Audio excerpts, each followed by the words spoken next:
10, 9, ignition sequence start. 6, 5, 4, 3, 2, 1, 0. All engine running. Liftoff. We have a liftoff. It's probably the most well-known peacetime battle between the United States and the Soviet Union in both technological and ideological terms of the 20th century. And although the USA won the race to the moon, if you'd been a betting person from the mid-1950s to the 1960s, the chances are that you would have thought that the Soviet Union would have a very good chance of getting there first. So why didn't Russia put a man on the moon? At the time, the Soviets were leading in the space race. They had already started with the launch of Sputnik, then launched several probes to the moon, including one in 1959 that orbited and had taken photos of the far side, and by 1961 they'd put the first man into space. So when Kennedy made his now famous "We choose to go to the moon" speech in 1962 to rally public support, the Soviet leader Khrushchev's response was silence, neither confirming nor denying that they had a plan for manned moon missions. But at the time, Khrushchev wasn't really interested in competing with the US over the moon. He was more interested in ICBMs, the intercontinental ballistic missiles for the strategic rocket forces of the Soviet Union. But there were others in the Soviet Union that had harboured plans for a manned moon mission for a long time. These included the man whose name was a state secret and the most powerful man outside of the Kremlin when it came to space. He was Sergei Pavlovich Korolev. Outside the inner circle of the top space scientists, he was known only as the Chief Designer, or by his first two initials SP, because the Soviet leadership feared that the Western powers would send agents to try and assassinate him. Korolev was the man who was behind many of the Soviet space successes and the head of the OKB-1 Design Bureau. He oversaw Sputnik and the manned missions, including the first man in space, Yuri Gagarin. His authority extended over almost everything to do with space. His design group worked on missions to Mars and Venus, communications, spy and weather satellites, ICBMs, and the Soviet manned moon missions. Korolev had a huge amount of control over the space program. In administrative power, he was almost a one-man version of NASA, covering areas that in the US were done across multiple aerospace companies and flight centers. But even a man of his power and connections didn't get everything his own way. He had to continuously fight against rival designers and design groups. Although Korolev wanted the moon missions himself, in 1960 the job was given to his rival, Vladimir Chelomey, because of his patronage by Khrushchev, but his lack of experience meant that the missions progressed slowly.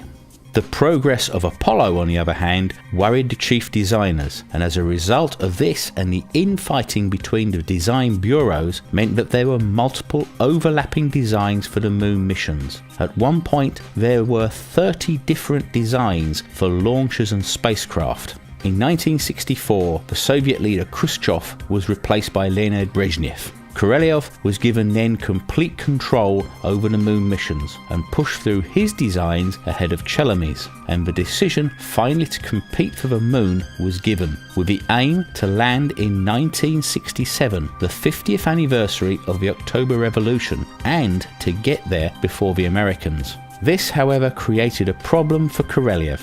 In order to lift a payload weight of 95 tons, he needed a very large rocket. This new rocket would be called the N-1, be as big as the American Saturn V, and would require new, large, powerful engines, similar to the F-1 rocket engines used in the Saturn. Valentin Glushko was the leading rocket designer at the time and the head of the OKB 456 Bureau, which had a near monopoly when it came to rocket design and production. He specialised in making engines that used hypergolic propellants. These consist of a fuel and an oxidizer that, when mixed together, spontaneously ignite when they come into contact with each other. Korolev thought these were too dangerous for manned missions due to the highly toxic and corrosive nature of the chemicals used to make up the fuel. Glushko said that it was not possible to create a new large engine design that used cryogenic fuel of liquid oxygen and kerosene and get it ready in time with limited resources and cash. He also cited that at the time the Americans had been working on cryogenic engines for the Saturn for 5 years and still hadn't got them to work reliably. There was also a personal problem between the two men. Korolev blamed Glushko for denouncing him in the Great Purge under Stalin in 1938, leading to Korolev's near death serving 6 years in a Soviet labour camp. Glushko, on the other hand, considered Korolev to be irresponsibly cavalier and autocratic towards things which were outside of his zone of competence. This clash between them led to Glushko refusing to work for Korolev and caused delays to the overall program. Korolev was forced to find a new engine designer and gave the job to Nikolai Kuznetsov, who was a leading jet engine designer but had not designed a rocket engine before. The Kuznetsov Design Bureau looked at the problem and realised that creating a rocket engine was not that different to the jet engines they were used to. But they ran into the same problem as Glushko, in that the Soviets simply didn't have the industrial infrastructure that the Americans did to produce a new large engine. The solution they came up with was innovative, but would have both negative and positive outcomes. Where the Americans used 5 large engines for the initial booster stage of the Saturn, Korolev was forced to use 30 small but highly efficient engines arranged in a ring of 24 around the base and 6 at the centre. In order to achieve the thrust required, the design of these engines was very advanced and used a method called the closed cycle system. This was capable of boosting the efficiency and power to levels which were believed impossible before. The Americans had known about the closed cycle system but thought it was too difficult and dangerous, as the high pressure, high temperature oxygen method could cause the engines to burn up. So they used the more reliable but less efficient open cycle system, but with much larger engines. It had only been possible for the Soviets to create a closed cycle engine because they had secretly developed advanced stainless steel alloys, something which the Americans didn't know about at the time. Using so many smaller engines allowed the N-1 rocket to create more power than the Saturn, but the likelihood of one or more of them failing and making the rocket unstable was much greater. One of the main problems was the complex fuel plumbing that was required to supply all the engines, which in time proved to be a very fragile system. But just as the Soviets were working on the new engines, in 1966 Korolev died after undergoing a routine operation. This was a setback because Korolev had a unique set of abilities and connections and was the major driving force behind making sure that the moon missions would be delivered. The work of continuing fell to Vasily Mishkin, Korolev's deputy, but Mishkin didn't have the political astuteness or power of his old boss. The Soviets also didn't have the facilities to test all 30 of the engines of the main stage at once before they were mounted to the rocket. The Baikonur launch complex could also not be reached by heavy barges, so the whole rocket had to be broken down into sections, transported by rail and then rebuilt again at the launch pad. This meant that the development of the N-1 rocket as a whole was still ongoing when it came to the launches, so it was almost expected that there would be failures. The Soviets planned 14 launches. The first 12 would be unmanned, and the last 2 would be the manned lunar missions. On the 21st of February 1969, the first N-1 rocket was prepared for launch. This would be the first time that the whole system had been tested. In fact, it was revealed later that only 2 out of every batch of 6 engines had even been run before the launch. This was in contrast to the Americans, which were fully able to test their F-1 engines before the Saturn was assembled. Once that had been done, it was then moved from the assembly building to the launch pad nearby, fully assembled, tested and ready to go.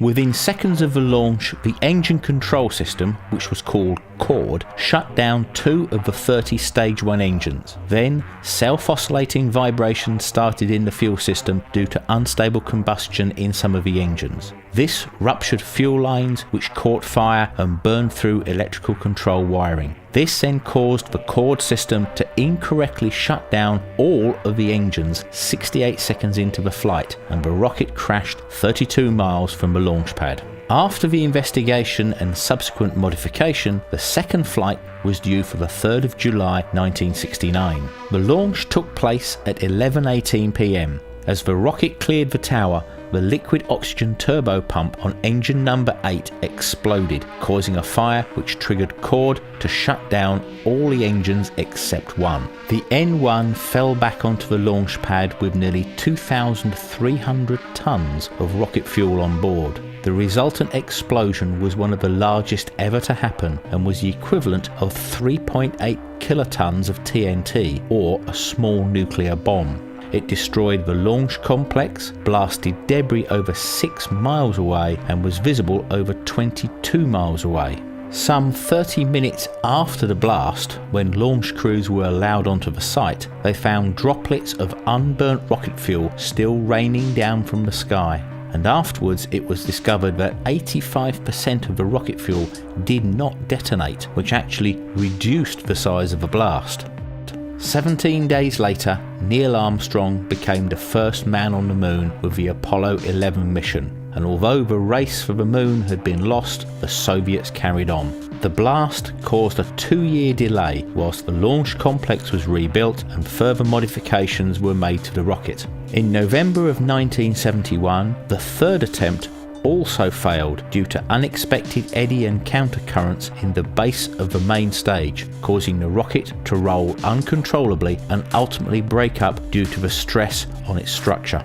1 year later, in November 1972, the fourth and final launch also failed 107 seconds into the flight after the program shutdown of the 6 center engines caused a hydraulic shockwave to rupture the fuel pipes and start a fire. The main stage then exploded shortly afterwards. Although there had been 4 previous launch failures, the Soviets had actually made huge progress, and the design by trial and error was believed to have ironed out all of the problems. But by the time of the 5th launch in August 1974, the whole moon mission was cancelled by Brezhnev. By this time, the Americans had been to the moon 6 times, and public interest in space was waning. One theory is that if the 5th launch had been successful, it would have forced the Soviets to carry on the moon mission, where the main goal of beating the USA had already been lost. The cancellation of the project was therefore a way of sweeping a very expensive undertaking under the carpet. Vasily Mishkin was ultimately fired and replaced by Glushko, but by 1976 the N1 rocket program was scrapped. The rockets were broken up to hide the failure and to make the US think that the space race was still ongoing. It wasn't until Gorbachev's period of glasnost when this cover story was blown and the true story of the failed Soviet moon mission became widely known about, and why the Russians didn't put a man on the moon. But there is a strange twist to the end of this story. The NK-43 rockets that had been developed for the N1 were, by the end, much more reliable and the most efficient and powerful rocket engines for their size ever made. 20 years after they were meant to have been destroyed on order of the Kremlin, 60 of them were rediscovered and sold to the Americans for $1.1 million each. A subsequent new, larger model, the RD-180, based on the technology of the NK-43, is now built by the Russians and used by the Americans for their Atlas V heavy launch vehicle.